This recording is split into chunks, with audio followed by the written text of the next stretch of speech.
زي ما احنا كشعوب مختلفة بنتكلم لغات مختلفة، احنا البني ادمين عندنا لغات من الحب مختلفة. في واحد كتب كتاب قال لغات الحب الخمس، بس انا بحس ان لغات الحب ممكن يكونوا اكتر من 5.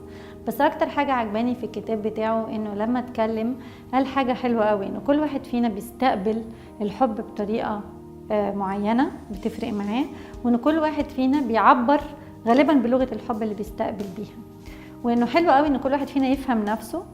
وبفهم نفسي ازاي؟ انه بشوف ايه اكتر حاجات لما بتتعمل لي بتبسط قوي، فالحاجات اللي بتتعمل لي بتبسطني قوي دي معناها ان دي لغة الحب بتاعتي، او دي الحاجات اللي لما بتحصل بحس ان انا محبوبة قوي. يعني مثلا في ناس الهدايا بالنسبة لهم مهمة قوي، في ناس تانية الهدايا لا تعني بالنسبة لهم حاجة، في ناس بالنسبة لهم ان انت تقضي معايا وقت هو ده اللي يفرق. هو قال ان ال5 لغات اللي قالهم في كتابه هم لغة الهدايا، لغة الخدمة العملية، الكلمة الحلوة، المعية أو نوع الوقت اللي بتقضيه معايا، والحاجة الأخيرة اللمسة اللطيفة الحنينة اللي بتوريني إن أنا محبوبة.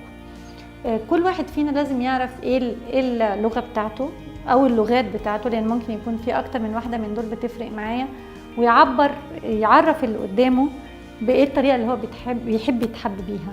فوقت كتير قريب كنت بسمع كده وانا راكبه العربيه بسمع اغنيه بتحكي بقى انه ازاي واحد بيفهمني من غير ما اتكلم. انا حسيت ده كلام يعني ينفع في الاغاني حلو جدا، بس ممكن يخرب بيوت، لان كل واحد متوقع ان اللي قدامه هيفهمه من غير ما يتكلم. انا بحس انه اما انا مش فاهمه نفسي ازاي متوقعه ان اللي قدامي يفهم اللي انا عايزاه، وانا نفسي مش اللي قاعده معايا طول الوقت مش فاهماني.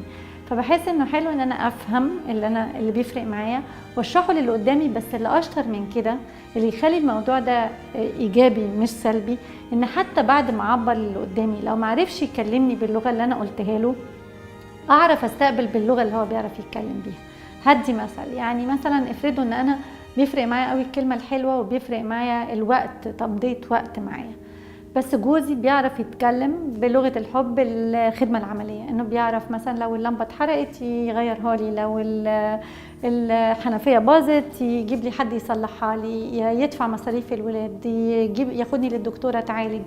هو دي الطريقة اللي بيعرف يتكلم بيها، وانا عبرت ان انا بيفرق معايا الكلمة الحلوة والمعية، بس هو مش عارف يتكلم باللغة دي. لازم انا اتعلم حاجتين، انه انا قلت فهمتني وشرحتني، دي اول حاجه اتعلمها، لكن استقبل من جوزي بالطريقه اللي هو، او صاحبي او صاحبتي او اي حد بالطريقه اللي هما بيعرفوا يتكلموا بيها، لانه دي حاجه بتخلي العلاقات تثرى اكتر، مش تبقى ماشيه كل واحد فينا بيعمل مجهود كبير قوي قوي قوي بس مش واصل للي قدامه، لانه مش هو ده بحقيقي اللي فارق مع الشخص اللي قدامه.